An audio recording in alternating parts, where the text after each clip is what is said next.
Adjusting to university life as a student is exciting but can also be challenging. Let's hear from some current University of Melbourne students about managing their mental health and well-being. I've also lived for a long time in Indonesia and Japan, and I never feel this kind of culture shock. So in here, in the first 1 month, I feel super stressed and super lonely. And sometimes I feel like, is that me here? Is this really me? And sometimes I even feels like I cannot do everything freely as I wish. There's some boundary, or I should say, there's a lot of challenges. First of all, is the language. Yeah, I feel like even though I can speak English back in China, but it doesn't mean that I can speak English in here. But in master degree, I think it's so hard to meet good friends. It's easy to meet people, but it's not easy to make friends. Halfway through my degree in my second year of studies, my mental health declined to the point where I didn't really want to leave the house. I didn't want to go to university. And the things that would have really been helpful for me and enriching, I was kind of pushing away. And that made the environment that I was putting myself in even more toxic and vitriolic for how I was feeling, because I wasn't talking about it with anybody.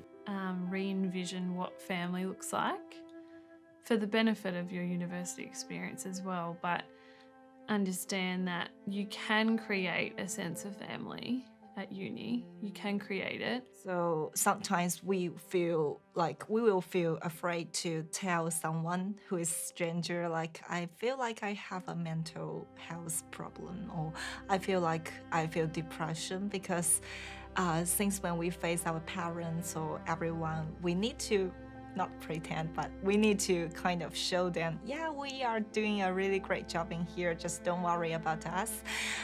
But yeah, I know truly most people will have this kind of problem. So it takes me several months to visit, to make a decision to visit the mental health consult. And yeah, and I met a really nice lady who helped me a lot.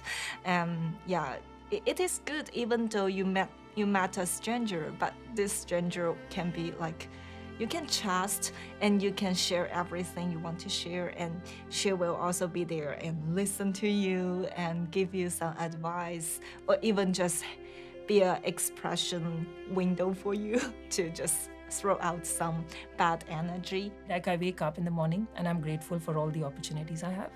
So giving gratitude is very important. It makes me feel like I value the opportunities. Even if it's a small thing, I write my gratitude journal every day. So that's something I do to keep my mental health in check. Just the 3 things I'm thankful for. And then I start my day. The things that help me to treat depression, like I said, going outside, hanging out with your friends, exercise, getting enough sleep, those are good for anyone. You don't have to wait till you're depressed to do them. So it's never too early to start looking after your own mental health.